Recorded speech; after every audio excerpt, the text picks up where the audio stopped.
Hello, everyone, and welcome to episode 34 of Big League Flicks, a sports movie podcast. I'm Jamie McKinnon, and as always, I'm joined by my co-hosts, Christian Webster and Jordan Reed. How are we doing tonight, boys? How we doing, boys?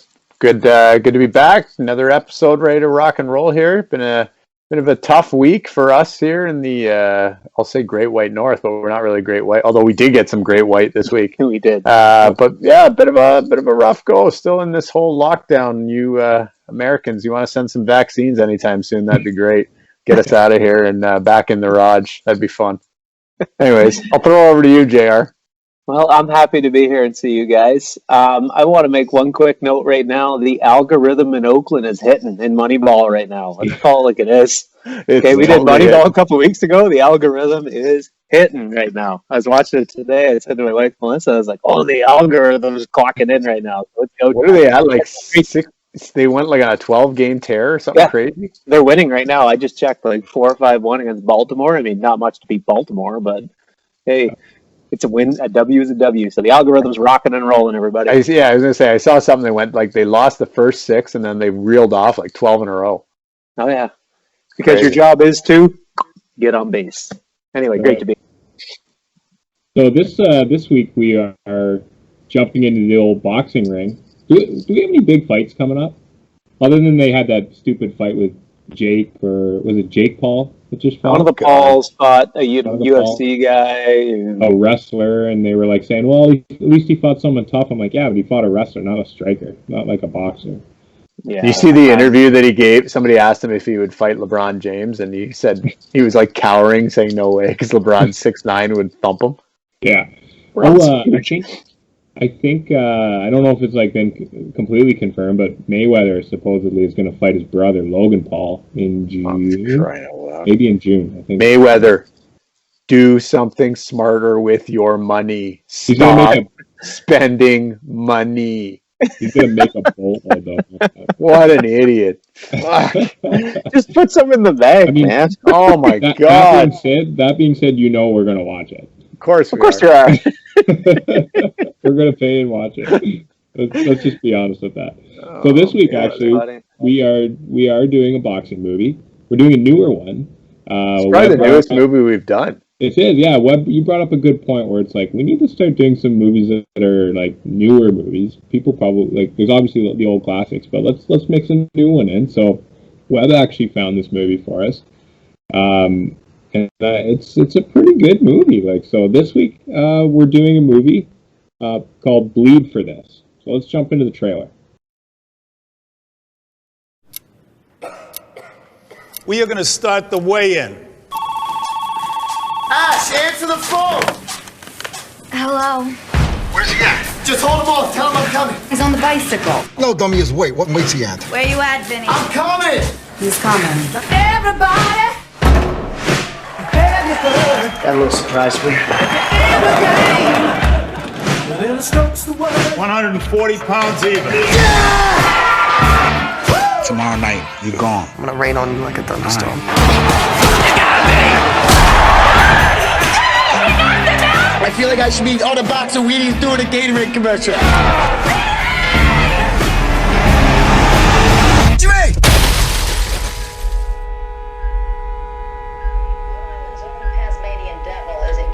Memorial Hospital tonight with a fractured neck. If you let me do the fusion, I can guarantee you'll be able to walk again. I need to be able to fight again. Me? And not fusing my neck. With this severe of an injury, one bump, one fall, any kind of movement, and your spinal cord could sever. It wasn't supposed to go like this. Yeah, I know. We're not done here, Vinny. There's a whole world outside the ring.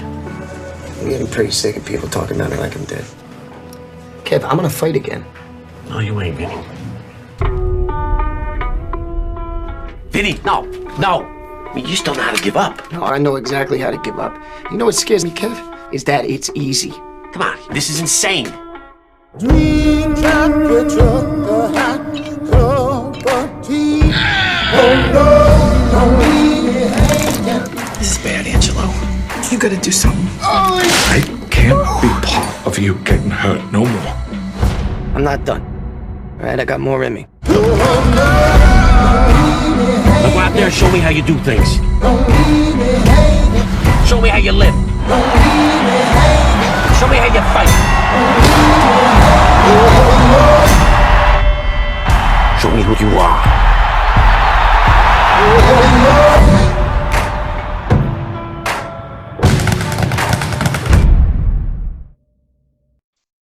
Well, you guys know the drill. Every week, before we jump into the movie, we're going to wet the old whistle. So without further ado, let's get into our Brew review.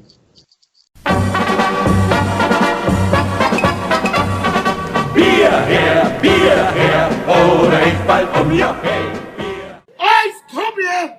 Eis, komm her, yeah? What are we drinking tonight, Webb? Well, boys, while we really would like to do Vinny Paz and the state of Rhode Island proud, we really couldn't do it. And because, you know, he gets made fun of for being from Boston, even though he's not from Boston, we decided to go back to our old friends at Sam Adams. Well, I should say JR's friend, because they still hate me at Sam Adams. But this week we're drinking the beer that helped. We're drinking the beer that helped lead the American beer revolution. Since 1984, the Sam Adams Boston Lager has only used the finest hand-selected ingredients to create a perfectly balanced and complex brew. At 5%, this smooth drinking pint pairs perfectly just about anything, be it a nice bruschetta made by Mrs. Pazienza herself, a date night pizza, or even one of JR's world-famous chocolate and caramel cupcakes. So go ahead and make it a Boston Lager and have yourself a Boston Lager moment. For more information on the Boston Lager, as well as many of the other great beers, products, and including their newest Wicked Hazy IPA, head on over to samueladams.com or give them a follow on all your favorite social media platforms. And as always, Big League Flicks reminds you to please enjoy responsibly and always assure you have a safe ride home. Cheers, fellas. Cheers. Just cracking mine now. All right, JR. Why don't you give us a good kickoff here? Oh, that's good. Sam Adams, great friend of the pod. Excellent company. Excellent. Webb talked about their digital platform. I guess it'd be fantastic. They're super kind, super great. I've bought this beer also in tall cans, and in Canada, this is probably one of the easiest beers to get out of Sam Adams, and it is their beer. So I really enjoy this one. I've never had it out of a bottle, to be honest, the first time. So a nice icy bottle, ooh, it tastes pretty good, and it goes down real easy. And I watched a little bit of The Patriot for you guys today, Sam Adams, this morning on Netflix. So I watched the first half an hour. So this one's for you guys, Sam Adams. Great beer. Thank you. What the hell is that? I don't know. Anyway, that's all I got.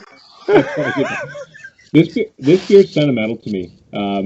Back in school, and JR, you've been there a few times. There's a bar in the rink that we played at down at Clarkson. It's called 99s, and they always had 2 beers on tap, and it was $1 a beer back when I went to school there in 99s anytime, and it was always Samuel Adams and Yingling. And Samuel Adams was a go-to for me in college, so it's a lot of sentimental value. Crushed a lot of these in college, so great beer. Definitely a big fan of it for sure. This beer is, it's okay. It's Sam Adams. No, I'm just kidding, Sam Adams. We love you. The boys actually put me up to that one. The last time I had this pint, I actually enjoyed this one quite a bit. The last time I had this, I believe, was when Mrs. Webster and I were in Boston. We were watching the Raps put a beat down on who was it? It wasn't the Celtics. It was in the playoffs, and they just happened to have the Raptors game on when we were there, and we watched it in JR, what's the name of that place? I always pronounce it wrong. Faneuil Hall? Faneuil Hall. Faneuil Hall. Thank you. Faneuil. Faneuil Hall. There you go. Bostonians are going to be all over Holy me. cow. Got some more. Oh, my God. But yeah, this is a great pint. I enjoy this one quite a bit. So cheers to you, Sam Adams. Cheers. Yeah. Great beer. Well done. So as we mentioned, this week we're doing a movie called Bleed for This, boxing movie, directed by Ben Younger. Distributed in 2016 by Open Road Films. It got a 6.8 rating on Internet Movie Database and a 69% on Rotten Tomatoes. Had a budget of $16 million, grossed only $7.2 million at the box office, but I think it's become much bigger hit, like on Netflix and things like that. Music by Julia Holter, starring Miles Teller, Aaron Eckhart, Katie Seagal, and Kieran Hines. True story, I got that right. It's Hines, right, Webb? Yeah.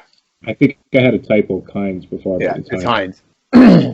Uh, so, quick movie synopsis. The true inspirational story of world champion boxer Vinny Panzienza, who, after a near-fatal car crash, which left him not knowing if he'd ever walk again, made one of sport's most incredible comebacks. Let's jump into our character review, and let's start out with our boy, Vinny Pazienza, played by Miles Teller. First of all, Miles Teller, nice job in this role. Vinny Pazienza. You know what Vinny Pazienza is, boys? He's what we miss in boxing today. I remember, I'm old enough to remember a little bit of Vinny Pazienza. I remember my dad talking about him, and he's like, you got to come see this guy. The way he fought, the approach, the interaction with the fans, that flamboyant lifestyle, there's something about him that we miss that in our boxing because we don't really seem to have it. We were just talking a minute before we recorded about like, when is the next big boxing? Like, remember the big boxing fight? We're like, we missed that big fight. And Vinny Pazienza was one of those people who was polarizing for us. In this movie, we learn a lot about him, and we learn what he goes through, and we learn about the drive behind him and the engine that drives that man. What I found was mind-blowing with Vinny Pazienza was the fact that he lived this lifestyle, he lived the high life, but he didn't drink. And he didn't do painkillers. I always thought that was something you always kind of thought kind of went hand in hand. And, you know, he talks about when he's going, the scene where he's going to talk to his dad. He's like, all right, Pop, I'm going to cut it in early tonight. And they're both going out to the tables, that like things like that. You're like, this guy's awesome. And the drive in that character, though, what you see is you see all that flamboyancy, then you see him, the amount of work he actually puts into it, into his craft, and how intense he is, how dedicated he is, how driven he is. Does he have his flaws? Of course he does. But at the same time, I rooted for him the whole time. I was rooting for this guy, and he's what I missed in boxing. The boxing I grew up with as a kid, it's not there anymore. And it was characters like Vinny Pazienza, Hector Macho Camacho, the Prince. Remember the Prince? What was his name? The scene, that entrance and that flamboyancy and the idea where he's stringing on the crowd and he's trying to fight. Raw, even Roberto Duran, even though he was so serious, you had Roberto Duran was a character. You had Sugar Ray Leonard, you had Martin Arturo Gotti, Hitman Hearns. You had guys who were you gravitated to, and we don't really have that much anymore. That's why we're looking to Logan Paul's. That's how far we're reaching at this point, guys. Like Logan and Jake Paul, like. That's where we're reaching now because we're looking for our characters. And Vinny Pazienza was our character. And he was one of the people to me that was boxing. So Irish Mickey Ward, another one. Like we can go on and on of the eras. So nothing but respect for what he had to do and overcome. Much love for that. Very cool, very interesting, polarizing. I'm sure there were naysayers all over the place, and he did a good job putting those down. At the same time, being a champion.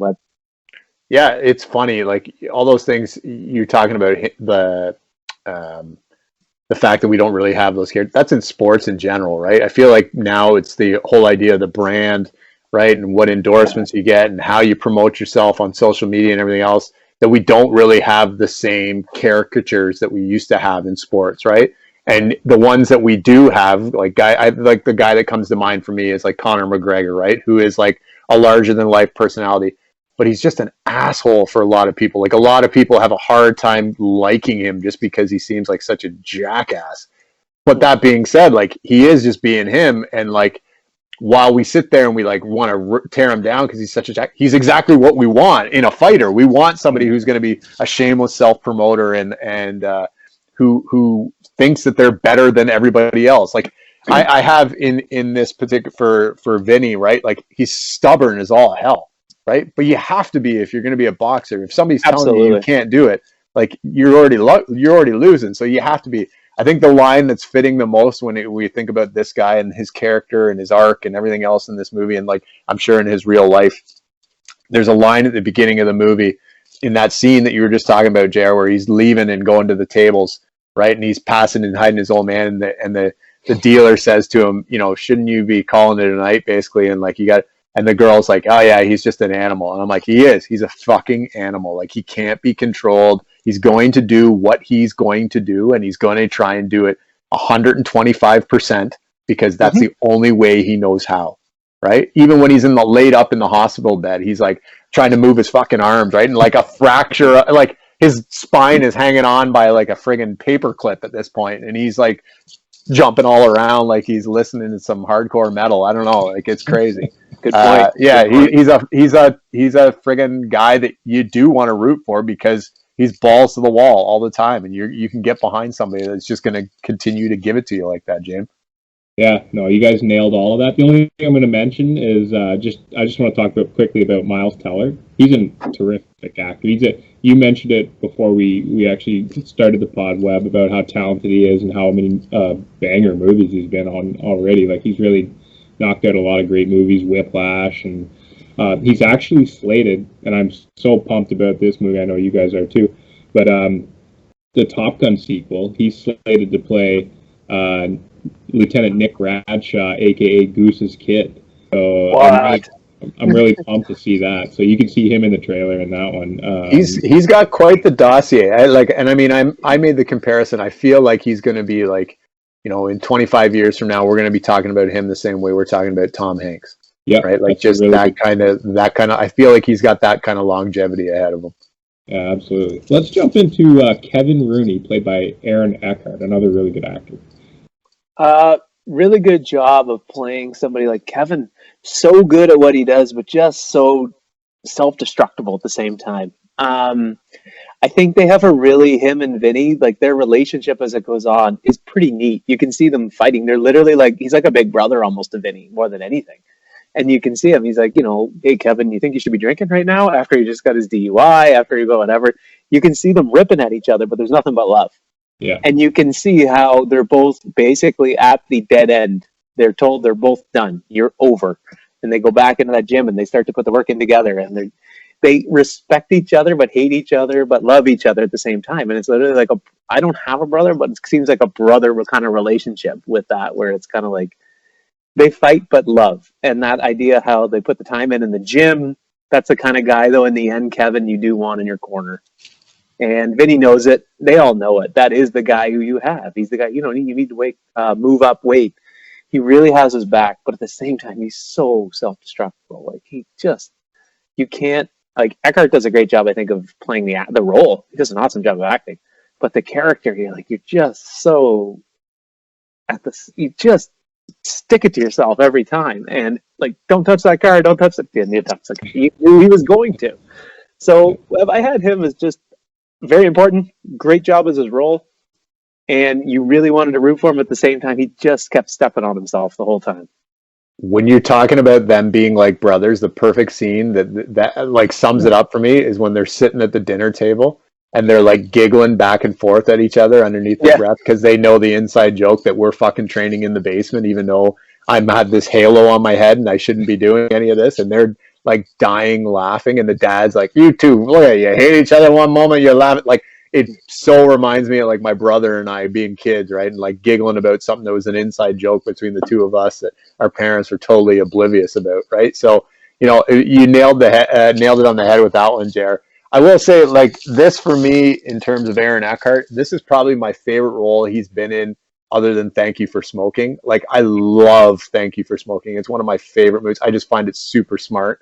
And I thought he was brilliant in this. He's got some of the best lines in the movie in this particular character as Kevin. But I also think that he does, like you said, a great job of playing that self-destructive, like, I'm down on the last end. But like, he's just, he does such a great job on it. I loved everything about it. He's got one of my favorite lines is some of that. I want to make sure I say it right, because I don't want to like do them. Some hits you aren't being tough by taking. Like, just, he's such a savant when it comes to boxing, right? Like, he just understands it on such a high level, but yet the most basic human being, social skills, he has no fucking clue of. Like, it's perfect, like, spectrum type behavior for me.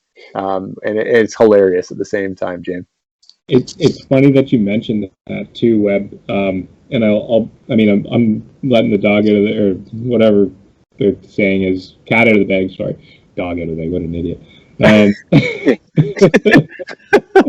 But just a little known fact about it later.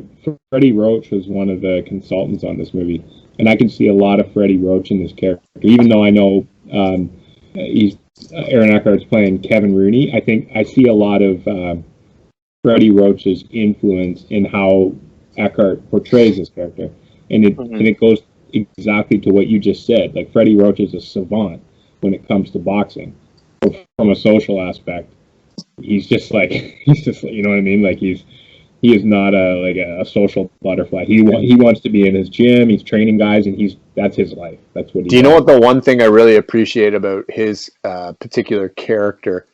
And again, I don't know how true this is to him, the Kevin guy in real life.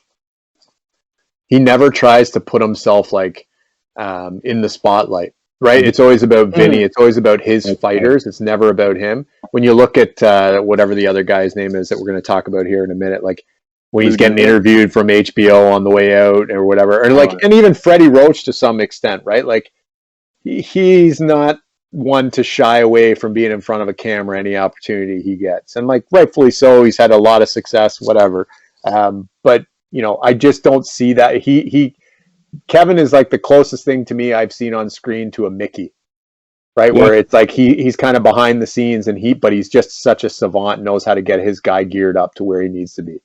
Yeah, no, he did a great job. Two things I just want to mention about Aaron Eckhart and this character. One, pretty sick Carrera that he's driving. Unreal. And number two, might be the worst hairline we've seen in a sports movie so far. It's very Tropic Thunder-esque. Tom Cruise's comb over. Not even like a Lex full Grossman. Lex Grossman, yeah. It's not even like a full cul-de-sac. It's like a sky dome. It looks like the sky cul-de-sac. It's a retreat. It's just a French retreat at this point. It looks like the Sky Dome when they don't know if they're gonna have to close it all the way or not. The roof's half open, half closed. Or it gets stuck. Remember the dome got stuck one time? That's pretty much what it is. All right, let's jump into Luis Pazienza, played by Katie Seagal. Awesome. She was fantastic, and yeah, I think she did a great job of. Playing the mom role. I like the idea. She had all her nuances. She had all her like little idiosyncrasy she went through. I think the idea of the family meals. I think those were cool scenes. I really liked those scenes, and you could tell she tried to keep the family. That whole idea of the family kind of being together as one.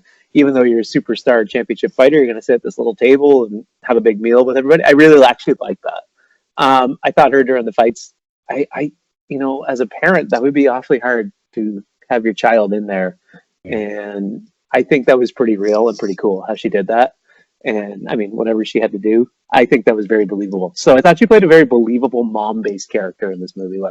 Yeah, super kooky with all her figurines and like lighting the candles and everything else.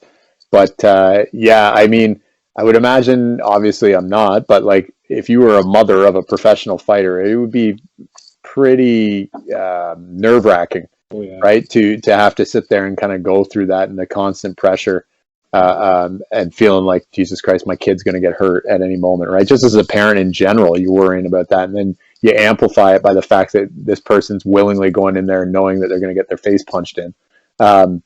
It would be a lot. So it's believable for sure that she wouldn't want to be involved in watching that. I thought she did a good enough job for what it was. The role wasn't big enough for me to really sink my teeth into, but like I said, she did for what it was asking. I think Katie Seagal did a great job. Yeah, it's funny because this is probably the most subdued we've ever seen her in a role. Yeah, like, Sons of Anarchy. I was gonna say she's pretty full on in that, and then she got that new show out right now that I think she's like basically like Erin Brockovich. Yeah, she's usually plays like a real big like alpha woman. Maybe not married with children. She was kind of like, but I mean, like all of her like lead type roles that she's gotten since then. Like she's been a pretty polarizing character, and yeah, this is the most subdued I've seen her in a long time, like really at all. She looks good in this movie though. Like she looked like a tiny little mom. Yep, she did. She played it perfect, like you said. I think she did really well for what the role asked for. It wasn't a big role, I don't think.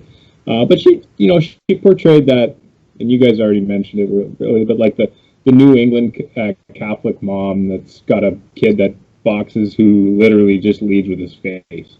Yeah. Let's jump into Angelo Pazienza, played by Kieran Hines. I respect him for his love of his kid.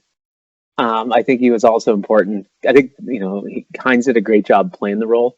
I respect him for his love of the kid and his interest and all that. But I could not stand this guy. I'm not going to lie to you, boys. He was not for me. He is Mr. In Ontario, he's like Mr. Hockey Dad. He's like basically boxing dad, where you're like, you just need to go away now. And he drove me nuts. I think he liked the limelight more than Vinny, if you want to know the truth. He liked the high roller life that Vinny basically provided for him. He drove me insane. I couldn't stand the guy. Let's call it like it is. I didn't like anything about him.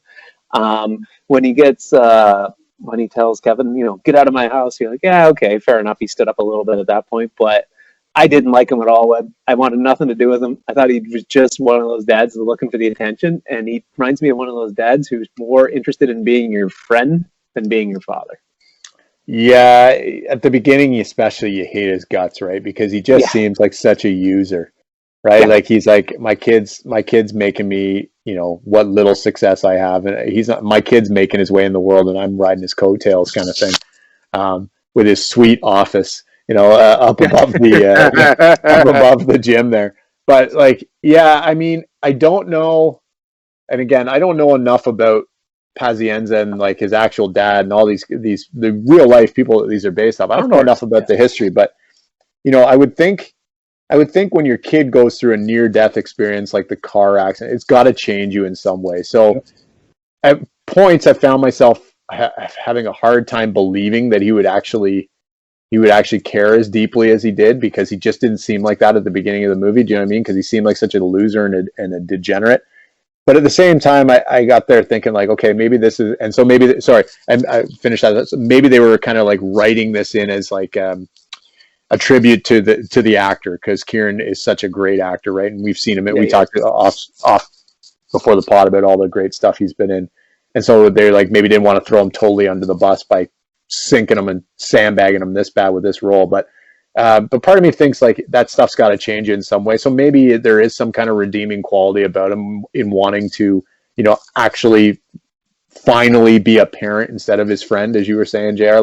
When he's talking about I should have had this conversation with you so many fights ago about not coming back, and you've been getting your head kicked in for a long time, basically, and you need to hang it up, especially now, because you'll never walk again at this rate. So, I think there's got to be some a tinge of truth to that. And so from that standpoint, I got to believe that he's an all right human being somewhere deep down. I don't know, James. No, I think you're right, Webb. And I think that was written that way by design. I think we see him change in the movie. The accident, I think, is what changes him, right? Yeah. And we see him moving from a focus on the boxer. Yeah, Vinny's career as a boxer and his gym. Obviously Vinny pumps his gym up, right? His dad makes his money off his gym, and then we see him becoming more of a father, where his first priority is Vinny's health, and that's why he's trying to protect him, and he's so mad about them training in the basement, and then even when he fights Duran, they make a big thing about announcing. The announcers say that this is the very first fight in Vinny's entire career where his dad's not in his corner, because he's at a point where he's like, I don't, this is my kid. He shouldn't be fighting in here. I'm not going to support it by being in his corner, so to speak. So I do think we do see that transfer. I think it was written that way for a purpose, and I think we do see that transformation in that character. Yeah, I agree with you though, JR. He's a total scumbag. At the beginning. Oh, there's things he does. He's super greasy. I don't like him. No. Let's jump into Lou Suva, played by Ted Levine, who was, if I'm correct about this, Ted Levine was Buffalo Bill in Silence of the Lambs. Yeah. Yeah, he's a guy. He's a guy who he's a boxing man. I don't know what else to say. This guy's a boxing man and goes with the flavor of the week, boys. I know of Lou Duva pretty well. I've heard lots of stories of Lou Duva. He's just a boxing man. He is the kind of guy that Vinny at the end of the movie is talking about, when within boxing there's all this shiny things that you see, but behind boxing, that I think he's kind of hinting at those types of characters. So I just have him as a man in boxing, kind of like the old Stone Cold Steve Austin DTA, don't trust anyone.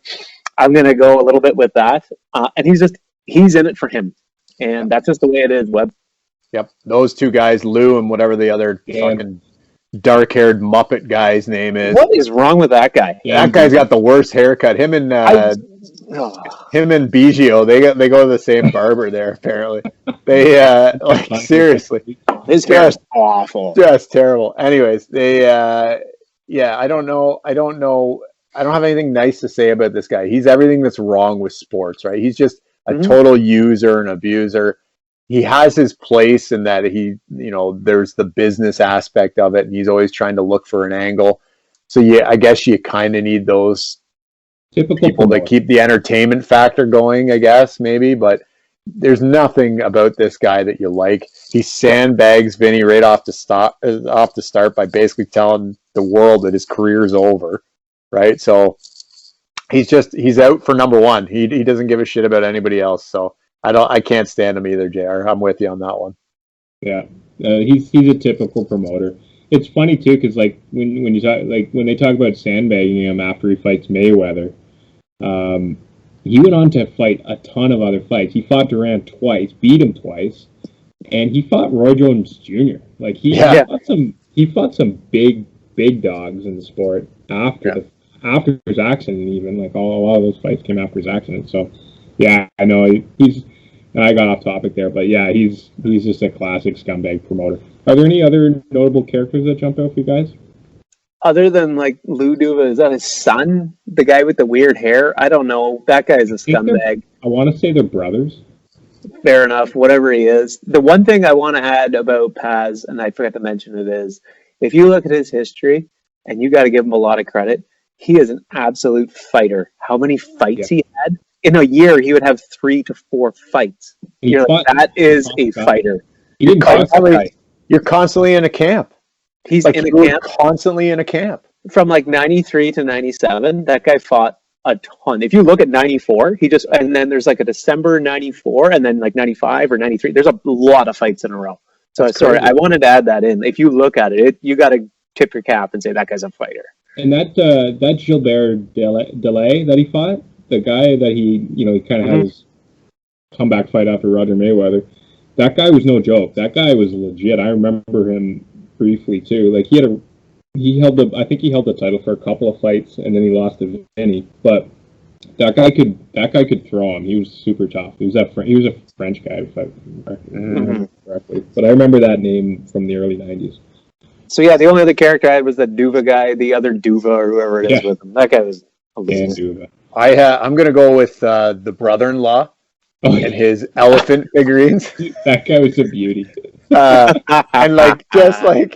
I just sat there. I was like, holy fuck! Like he must be hung like a horse to be hammering Doreen. Like seriously, let's call it like it is. She's okay.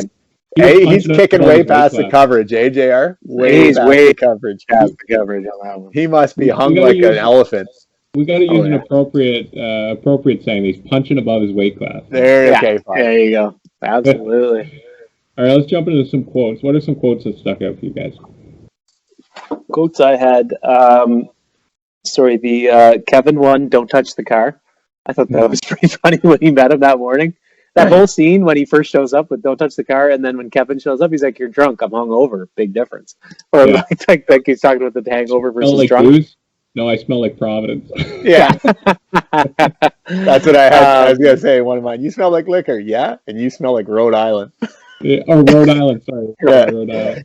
Another one I had was Vinny when he said to Mayweather, "I got a surprise for you," and he had the tiger thong underwear on. Yeah, that's the stuff we miss in boxing, though. We miss that like that, where you're just like, this guy's a clown. See, and that was one of mine too, JR, because the next line after it, he goes, "Get your dick out of my face." And he goes, "See that? He can't take his eyes off me." Yeah. Anyway, go ahead, Webb. We'll fire away. Oh, sorry. The other one I had, the two I talked about. The other one was "Good news. He hits like a girl." That was a pretty good one. He just came back. And you're not going to know anyone. It's a Tuesday. Only skanks and hoes work Tuesday. Well, you might know everyone. Kevin had the best ones for me. Kevin is a quote machine. He's a he had some great ones. I had where Vinny says I won my first title, and then Kevin says, "Yeah, as a lightweight, I know." First time I got laid was in the high school parking lot. You don't see me taking my wife there every time I want to get my rocks off. Yeah. And I mean, you just don't know how to give up. And then Vinny's like, "No, I do. Trust me, I do. I know exactly how to give up. You know what scares the shit out of me, Kev? It's that it's easy." And that's kind of goes to a line that he talks about in the interview at the end of the movie that he has with that reporter. And she's like, you know, he's talking about all the lies he's been fed as a boxer, and she's like, "What's the biggest lie?" And he's like, "It's not that simple." And she's like, "What's not simple?" And he's like, "No, that's the lie. That it's not that simple, and that it actually is that simple." When they're always telling you, you know, I want a bigger fight, or I want this, or you should quit, and they're saying it's not that simple. They want you to do what they want you to do, and not necessarily what's best for you. And it would be that simple if you just listen to their advice and quit. So I thought that was a pretty deep and interesting way that he framed that. Let's jump into some little known facts. So this film is only the third film directed by director Ben Younger. The only other movies directed by Younger are The Boiler Room, which was a sick flick from Very good movie. and another movie, Prime, which had, I think, what's her name? Uma Thurman was in that one. And then he took it for 10 years, and he did this movie. So it's pretty interesting. Like, Boiler Room was like one of my, that's up there in one of my, like, all-time movies. I love that movie. It's a sneaky good movie. Yeah. Great movie. Some really good scenes. Like, remember the Ben Affleck scene where he throws his keys on the table? Cabriolet.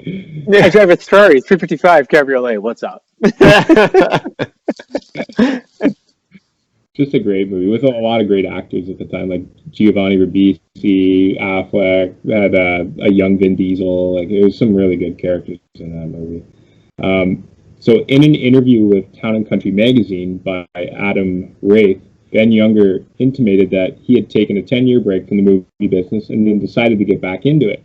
Admittedly, Younger said that he knew nothing about boxing, but said Pazienza's story resonated with him and even inspired him to write and direct this movie. He said it kind of mirrored his own career as a director or in the film industry, and he saw it as kind of like a way to make a comeback or a redemption. So that's what really drew him to the movie. So when approached by Younger to be an executive producer on the film, legendary director Martin Scorsese said, "This is the greatest story never told." And it is an amazing story. It's kind of to me that it took this long to 2016 for someone to make this movie. Like, how was this movie not made like literally the year after that he won the title? Even, like, you know what I mean? Like, or at least a little while after he won the title. It's your prototypical sports movie, right? Like, it's the comeback, it's the underdog, like it's everything that we all love about sports. Absolutely. Yeah, it is. And I had heard of Vinny Pazienza, but I didn't know his story at all until I watched this movie, and I'm like, what? Like, how did I not heard about this? Like, it was a really great story. So in order to prepare for writing and directing this movie, Younger spent a lot of time watching boxing movies and making notes of things that he wanted to avoid. So he spent more time taking notes about things he didn't want to make as opposed to like what he wanted to make, because he wanted to stay away from the cliches and all the stuff that had been done over and over and over and over, which we've seen. And there's a lot of great boxing movies. There's a lot of boxing movies also that have a ton of cliches, right? So he was trying to avoid that. I think he did a fairly good job. Like, this is more of a unique movie when it comes to boxing than probably a lot of the ones that follow the same, you know, like, I found that the training montages in this one were cooler. There's something because they weren't corny and cheesy. No, like the thing that, and I mean, I'll get into this a little bit later, but the thing that or maybe I should just get into it now because I'm already halfway there. But one of the things that, like, when I watched this movie the first time, the thing I thought of, it kind of resonated with me the same way that, like, Christopher Nolan's Batman did for me. Batman had been a successful franchise, right? It's like, and boxing movies the same way. It's like they'd been successful, whatever. But the Nolan franchise looked at Batman in a completely, like, dark and grimy anti-hero kind of way. This movie to me looks at boxing that same way. It takes boxing and looks at more the underbelly and the characters and the flaws more so than the actual success and the pomp and the circumstance. Like, it speaks to that a little bit, and maybe that's just natural because it's Pazienza's like actual story, right? Like, he was kind of on top riding. He was maybe never really actually on top riding high, and then kind of got there, right? But like, the fact that it took so long to make it doesn't mean that he's had the success and the longevity long term that, say, a guy like Mike Tyson has had, or these other guys who have kind of had that fall from grace. So like, I found myself, there's a lot of similarities there, and that's why this movie, for me, I really enjoy this movie because it's more realistic, right? Like, you see more of the flaws, and the characters are way more relatable. It's kind of one of the things, like you guys say, it's gritty. It's a very gritty movie. It's very gritty. You're in it, and you're vested in it, and you're emotionally more in it. It's funny because you're not sure how it's going to end. And like, I mean, I knew Vinny Pazienza, but if you don't know, you're like, is this going to end well for you, or are you just going to like end up a complete failure more than you ever were, right? So it's funny, JR, you say that, because the one line I have here under, I make my notes for the rankings and whatever, love how dark and grimy this movie feels. Yep, it does. Like, yeah. Definitely. No, and you mentioned it before too, Webb, before we started, when we talked about Scorsese. There's a lot of Scorsese that you can see the influence in this movie. There's a lot of his grittiness and all his, like Mean Streets and The Color of Money and those type of things. There's a lot of camera angles. It's neat. Yeah. Yeah, they did a really good job with that. Another interesting point, Bruce Cohen was also a producer on the film. So I don't know if you're familiar with some of his work, but he's produced some really good movies over the years. American Beauty, nice. Milk, Silver Linings Playbook. He's been involved with some really big successes, and yeah. So I mean, you've got some pretty amazing mentors, some heavyweights in there.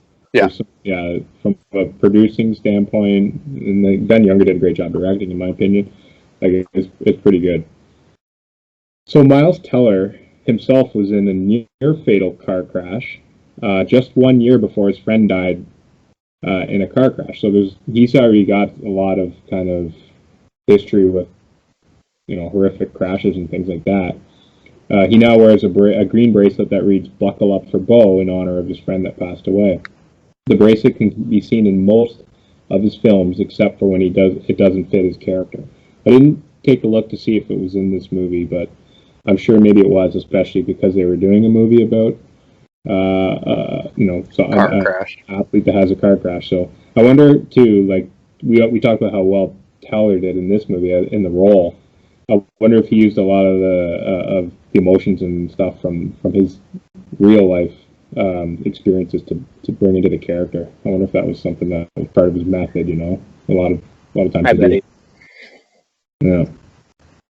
So Miles Teller trained with boxing trainer Daryl Foster, who trained fighters like Sugar Ray Leonard and helped Will Smith become Muhammad Ali for the 2001 movie Ali. Smith, like that movie, I remember when that movie came out, I loved that movie. I haven't seen it in a long time, and you never hear about it anymore, but like I remember that was like the first time that Will Smith really transformed his figure. Yeah. I mean, he was always just like kind of comedy, but he became a legit, serious like action star for me after Ali, when he really bulked up, put like 30 pounds on. And just say Ali, he put on a ton of muscle. Yeah. He was huge. Yeah, and he could fight in Ali. You're like, this guy's slick. Like he moved well. He did. Oh yeah. I mean, he's Will Smith's a good athlete. Go look at him. Very good athlete. Yeah. So Vinny Pazienza's win against Gilbert Delay did not come by way of knockout at 1:47 of the second round, but rather via a referee stoppage at 2:10 of the 12th round. Also, this fight did not take place immediately after his loss to Roger Mayweather. Pazienza lost to Mayweather in 1988, and the fight with Delay happened in 1991, 3 years later. So during this time period, Vinny Paz fought 7 times, which goes to show you how, like you were talking about, JR, how many times this guy would fight every year. 3 of these fights were for titles, and he lost 2 of those title shots and won 1 of them. Because I think when he was fighting against Delay, they let it slip actually in the movie when I think it was the trainer that was talking to talking to the promoters. Duva, is it Duva? Was their name? Yeah. Lou Yeah. Duva. And he was saying you just wanted to have a title unification fight, and I think Vinny actually held a belt at that time.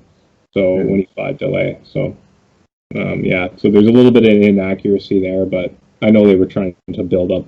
Don't you find that the most frustrating about boxing? How many titles there are? Yeah, it's so one annoying. Per class, one per weight class. Yeah, that's the way it should be. Not these like IBF, WBO, IFO, whatever. It just dilutes it. It does. IBA. Yeah. So the fight with Duran took place on June 25th, 1994, 2.5 years after his actual comeback fight in December 1992. His car accident occurred on November 12th, 1991. Despite these facts, the movie sets the date of the Duran fight as June 25th, 1990, which is actually, they haven't even set it. They've said it in the movie even before, the timelines are just way off. I don't know why they had it that way, but kind of screwed things off a little bit. But Vinny Pazienza's comeback fight was not against Roberto Duran, as I just mentioned. It was actually against Luis Santana in December of 1992. Pazienza won handily in a decision 100 to 90, and 100 to 89, and 100 to 88. He waited 6 more fights before he faced Duran and won. And although it should be noted that Duran was 43 years old at the time, so he was right at the tail end of his career. But no matter what, I mean, you're fighting a legend. Those guys, as long as they're still in the ring, they're they called them the Hands of Stone for a reason. And those guys can, even in their older age, we've seen guys like Foreman and I was gonna say George Foreman seemed to do okay. Yeah, they're super tough. I mean, once you punch somebody in the face, everything goes out the window, and you get stripped down there. Let's jump into our realism review. What did you guys find realistic about this movie, and what might have been a little bit unrealistic for you guys? So some of the stuff I found realistic was, I thought some of the camera angles were good. The corner talk, the advice from Kevin, that relationship I've already talked about, I thought was pretty cool. The names with Pazienza and the names that they're talking about were great. The events and venues they've sold you on all that, the big Las Vegas, that whole scene of Las Vegas, I thought was pretty cool. I thought the other real parts were the talking about the Halo piece. I thought that was pretty interesting and fairly accurate. One part that had to be inaccurate was, so when Vinny was getting the halo removed and he didn't want painkillers, how when they're pulling the screws out, I mean, this is going to be graphic, but he's screaming and doing, but his hands are feet are perfectly still. I don't know if you ever noticed that, but in that movie, his feet are perfectly still. I thought he broke the chair. But he's going crazy, but everything's perfectly still in the end, and his feet and whatever. But if that's happening, I don't know. I think more would be going on than just that. I still think that. I figure his pain threshold's got to be a little bit higher than most people, though. It's getting punched in the face for a living. Yeah. Well, that's got to be so. I know. I was gonna say on that note, I can't imagine that the doctor would legally allow it to happen, right? He'd be like, I can't. I'll be sued out my ass. Yeah. So I think that scene to me, maybe I'm wrong. I don't know. I've been wrong many times, hundreds of times, thousands of times before. But that part for me kind of stood out as one. I thought the other real things were some of the lifestyle, the grandeur of the whole thing, the showmanship I loved. I thought they did a lot of good stuff that was pretty cool and pretty real. The fake stuff, some of the things with that, Jamer, you already talked about the times between the 7 fights before. The idea of the Roberto Duran piece, they didn't really hype up that he talked about he was older. If he was fighting, I know with 43, like you guys talked about, where a fighter, you never know, but a 30 to 35-year-old Roberto Duran, he would have been in one. I think he would have been lungs. Yeah, I mean, Roberto Duran was he was no joke. So I thought that part, they didn't really talk about that, but you knew Roberto Duran. He's pretty old in this fight. So yeah, I'm not going to hit on a ton of things, but I'm not a boxing guru by any means, but those are some things to me. Yeah, for me, I actually think because they made this so much different than other boxing movies. The realism piece kind of stayed true. The fact that they were able to clip in so much of the real life into the movie as well, and they did it pretty seamlessly. Like, you couldn't really tell. You're like, oh, that's the actual interview, or that's, the real Marv Albert doing the call, or things like that. There were those pieces where I was like, oh yeah, like this is essentially a biopic. So I mean, of course, there's going to be some realism to it.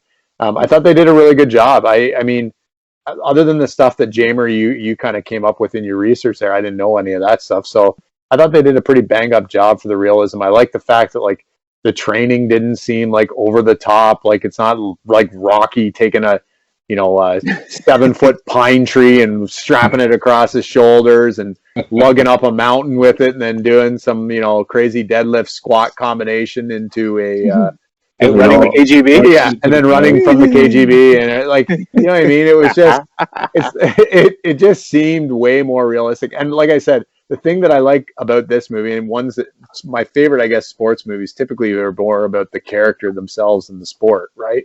And getting to know the person. And I think this movie, above all the other ones that we've done in terms of boxing movies, does that better than a lot of them. So yeah, I thought they did a pretty good job in terms of realism. Yeah, and just adding on to what you just mentioned, Webb, I just wanted to say in this one thing I really liked is the boxing scenes. They look like they were boxing, not, a lot of boxing movies, they're just swinging from their heels, like they're getting clean, like huge. Everything's a haymaker. Everything's a haymaker. Everything's like pure contact, like flush hit on the cheek, like on the chin.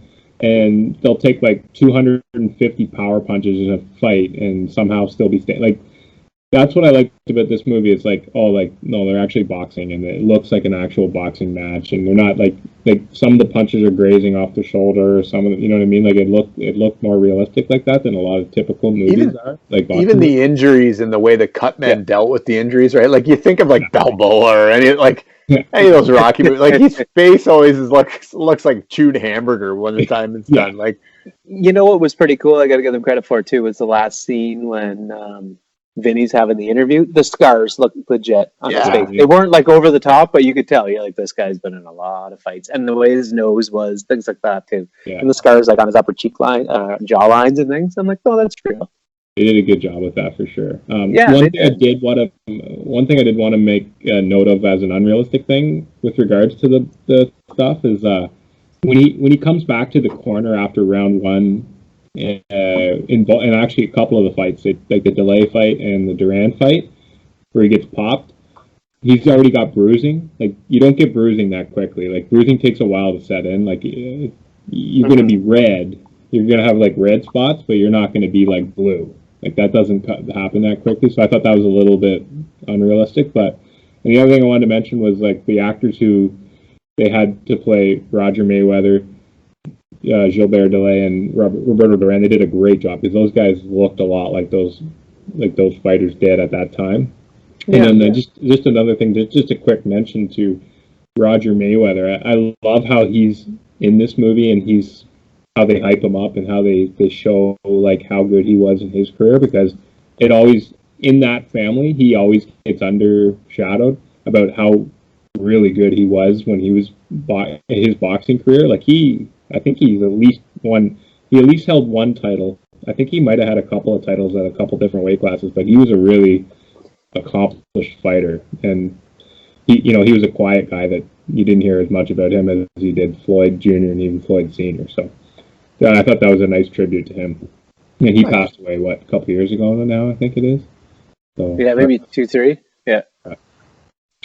Let's jump into the soundtrack. So the music was composed by Julia Holter.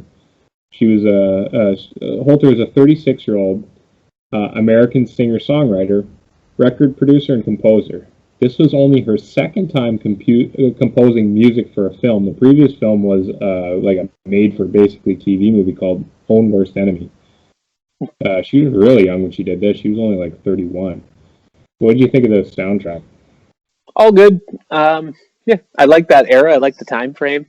I love that time and era and the styles and the musics and all that kind of stuff. So I was all good with the web. I am not a music guru by any means either. So I like it. I just love that. I love that mid-90s era to I got a soft spot for it, Webb.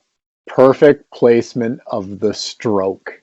Yeah. When they put it in the movie where they put it, like just like it's just like I'm back, and like they play, and like I was just like I remember sitting there last night. I was watching it again, and it came on. It's like yeah, and Sarah's like what? I'm like the stroke, that's a great tune. Like I love that tune. But yeah, like there's some great songs on here. Not like I won't say like super well known songs. That's probably the most well known song on this soundtrack. Like. You've got what's the AC/DC cut on here? It's not something that it's like. I mean, super AC/DC fans will know it, but rock and roll ain't noise pollution. Like that's not one of their like. I'll say that's a deeper cut. That's a deeper AC/DC cut. You're not getting like "Shook Me All Night Long" or something. So it's this is it. I thought this was a great soundtrack for what it was. And again, the music is fitting for the type of mood the movie's trying to portray, right? So I loved it. I thought it was really, really well done. I thought it was unreal. I thought it was one of the better soundtracks, and to me, it was one of the things I liked the most about the movie. I thought it was really fitting. I thought it pumped you up in the scenes where you need to get pumped up. It had the right tone, and I thought Julia Holter did an amazing job. She's super young. She hadn't done much. And I was thinking, like, on a movie where you've got, some accomplished heavy hitters, like we talked about with Scorsese and Bruce Cohen, I'm like, they could have got anybody, and they went. They probably could have, and they saw the talent in her, and I think she knocked it out of the park. She did a great job.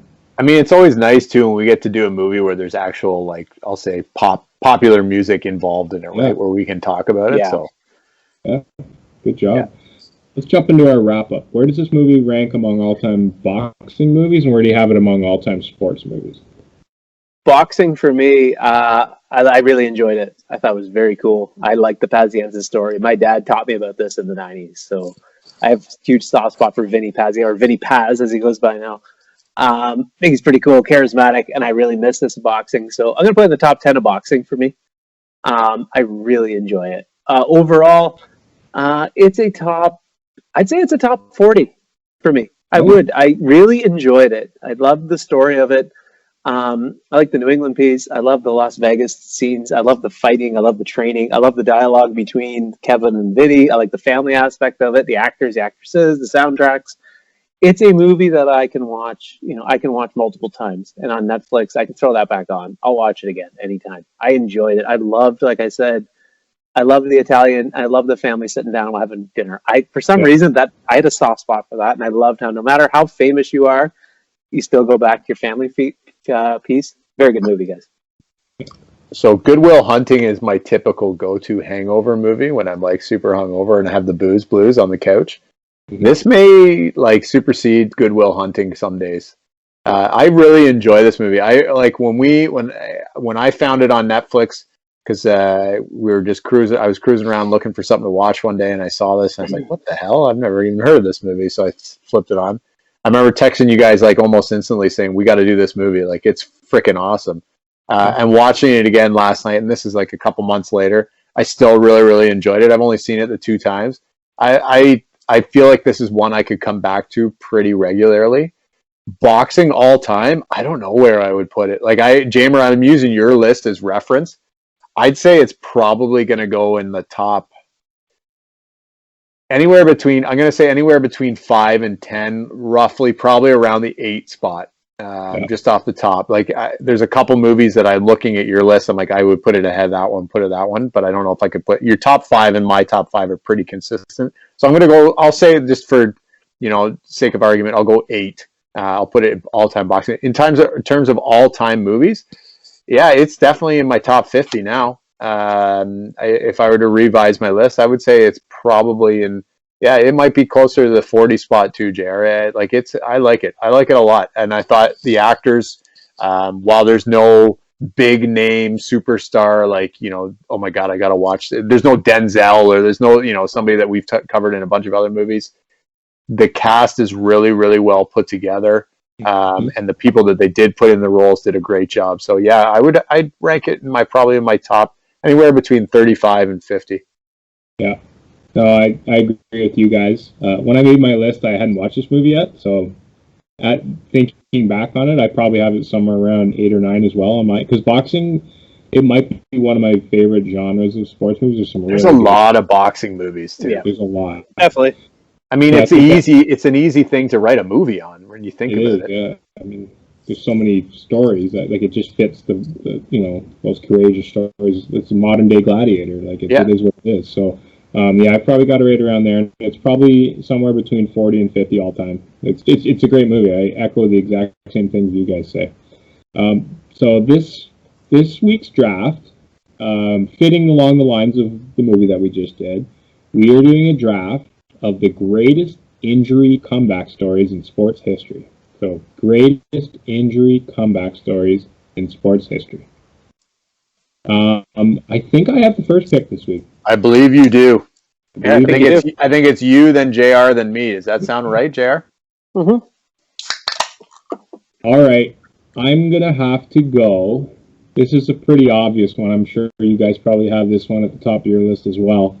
But this guy is not only is he one of the greatest athletes to ever play his sport of all time, he has one of the most amazing comeback stories of all time in sports history. On January 12th, 1993, he was diagnosed with Hodgkin's lymphoma and forced to undergo aggressive radiation treatments mid-season. Super Mario missed 2 months, and on the last day of his radiation treatment, flew to Philadelphia to play that night, on the same day he got his last radiation treatment. Despite missing 2 months, Mario Lemieux exploded after his return to win his 4th NHL scoring title, finishing with a crazy 160 points in 60 games. So I'm going with Mario Lemieux with my number 1 pick. Great pick. Okay, so I don't think anybody would argue with that being a great first overall pick. I think that's a pretty good one, no doubt. Yeah. I think my pick, I'm going to go, he overcame a lot of different things. I'm going to add him in this. I mean, maybe you can say no. He overcame and still has to overcome again another big injury. He overcame a lot of back issues, body issues. He overcame some infidelity issues. He came back off depression. He came back off a lot of things, but he also had some serious body issues. His back, his legs, his hamstrings, you name it. Jamarcus Russell? No. He came back and he won the 2019 Masters. I'm going with Tiger Woods, boys. I mean, you can say what you want. Tiger Woods came back off a lot. I mean, he had his social issues and his infidelity issues. He had some serious injuries to also overcome. He had to revamp his entire swing because his body basically said no more. In the words of Berto Durant, they said no mas. His body said no mas to him. Because his swing was so violent. Hey, Bryson DeChambeau, take note. It's going to shut down on you. So, Eldrick, I got to shout you out on that, and you can do it again, my man.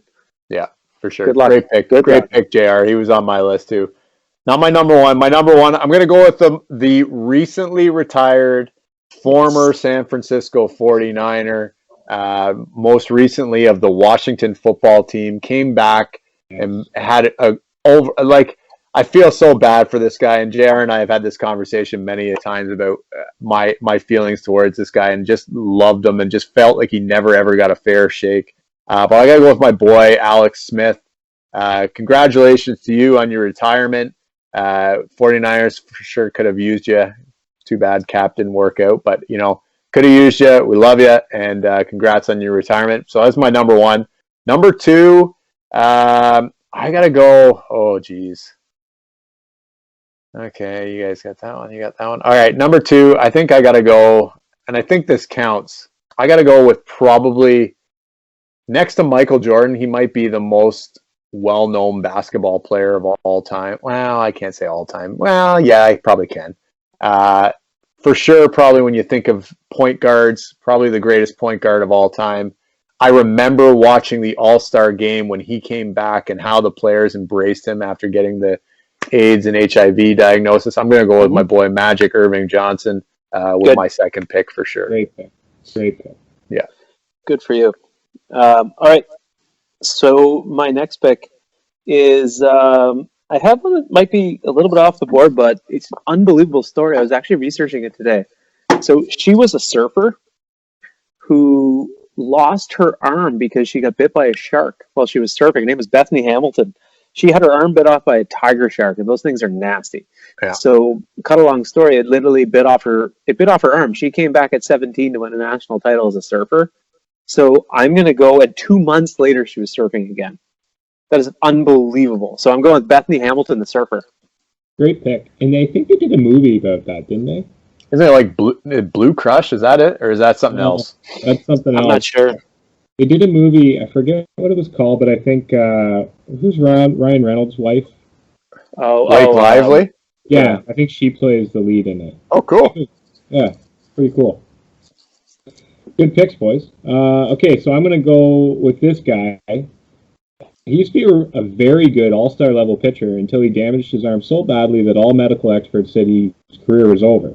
An innovative medical mind by the name of Dr. Frank Jobe invented a nifty surgery and saved this pitcher's career. The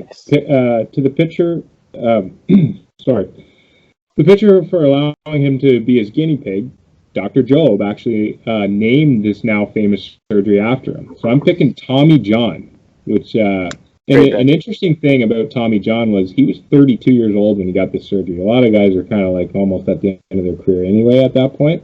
He went on to pitch for 14 more seasons, and he won 20 games and finished second in the Cy Young voting only 2 years after he got the surgery. So I'm going with Tommy John. Great. Wow. It's you again, James. Oh, yeah, sorry. All right, that's my bad. For my last pick, I'm going to go a little bit off the grid with this one. I'm going with this guy in 1976 on his way to his second World Championship title in Formula One racing. This racing legend in his prime of his career hit a little bump in the road. He wiped out in the race, and his car burst into flames. The driver got torched inside his Ferrari, and much of his face was incinerated before he was pulled to safety. He bled internally, and he lapsed into a coma. He wasn't given much chance for survival, but somehow he pulled through. 43 days later, he was behind the wheel at the Italian Grand Prix, and this amazing guy went on to win 2 more championship titles before retiring. I'm talking about Niki Lauda. I don't know if you guys ever saw the movie with, I think it was Chris Hemsworth who played his British counterpart, but there's a movie about basically their rivalry, and that one's fairly recent, right? Yeah, it was like a couple of years ago. Yeah, I remember seeing a preview for it. Might be called Drive or something like that, but it was, or Driven or something. Driven or something. Yeah. Okay. Niki Lauda, though, pretty crazy story. Okay, my last pick. I'm going to go with a guy who played for the Pittsburgh Steelers, played for with the Steel Curtain team in the 1970s. Bradshaw, all those guys. He's a Super Bowl champion. He was hurt in an ambush in Vietnam. Lost the use of part of his right foot and his leg. He took shrapnel upon an ambush on his platoon. He became a Super Bowl champion as a running back against the Purple People Eaters of Minnesota. He took 17 carries for 65 yards. Super Bowl champion Rocky Blair. And he is a legend in Pittsburgh, that guy. So I'm going with Rocky Blair. Very cool story. All right. And lots of great people to pick from. Okay, I'm going with my all-time favorite athlete of all time, and for our, well, yeah.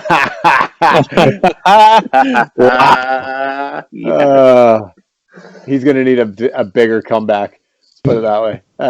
No, I'm going with. Sorry to all our American listeners, but I'm going pure north of the border here. The guy lost a leg and ran almost halfway across our country. I'm going with my guy, the ultimate athlete to me, and probably to many other people. I'm going with our guy Terry Fox. Great nice. Well, good pick. Some honorable mentions. I want to give a shout out to Josh Hamilton. I thought for sure he was going to be on your list, James. He was on my list. He was close. I mean, 5-tool center fielder athlete, first overall, fell into an abyss of depression and substance abuse. Didn't play baseball for 2 whole years. Came back and won MVP and became an absolute stud. What about like him, love him, hate him, Lance Armstrong? Yeah. That's your boy, Jay. That's your boy. That's my guy. I was one of my guys, Lance Armstrong. That was your guy. You were a big Livestrong guy. I was a Livestrong guy. You were a Livestrong guy. Call it what you want. I've got the book. It's not about the bike. I don't know if you've read that. It's a really I've read them book. both. I read his books. What about on that same vein as Josh Hamilton, more so than Lance? How about Agassi? Yeah, he was on my list too. Andre Agassi. I mean, and then Jamer and I were talking about JR before you jumped on. The one that I have on my list. I mean, it's not so much an injury, but it's a pretty significant thing to come back from and still dominate. What about Serena Williams? Yeah. Yeah. Oh, Absolutely. yeah. Of course. Just crushing it still. Just right. Absolutely. Serena's should totally be on the list. Yeah. Monica Seles. Monica Seles. Remember that? That was wild. Kerry Strug. Remember Kerry Strug at the 96? Yeah. Peyton Manning got his neck fused and then came back and all the records, single season records, and won a What about Nancy Kerrigan? I thought about Nancy Kerrigan today. Melissa and I were talking today too, and there was one I didn't know if she fully fit on it or not. I was going to mention her. There's a women's soccer player, Abby Wambach. Oh yeah, she's had a lot of issues. She had a DUI. She had addiction to painkillers. She had a lot of things go wrong in her life. She's a big time. She was like a big time American soccer player for sure. Yeah. She might be the all-time leading goal scorer. Or Christine Sinclair. She's right up there. She's right around the top. Yeah. And she tells her stories are crazy. Melissa put on a podcast today with her on it, and I was like, wow. She would like do the autograph signings, be like Miss USA Soccer or whatever, and then go to her hotel room and like drink for 2 days straight and not come out. Like it was wild. And you're like, holy cow. It just the issues, mental health. It is what it is. Like look at us evolving, considering figure skating a sport. Oh. You're a triple sow cow, Web. Yeah, that's right. Toe loop. All right, tell them where to hit us up, Web. All right, thanks again, everybody, for listening and engaging with us on social. Don't forget to like, subscribe, and leave us a review. Please continue to engage with us on Twitter at Big League Flicks and on Instagram at Big League Flicks Pod. You can also check us out on TikTok, where you can see old Brucey, and on YouTube, you can check us out where we're doing these lovely Skype videos. So check us out. Have a great week. Everybody. Take care, everyone.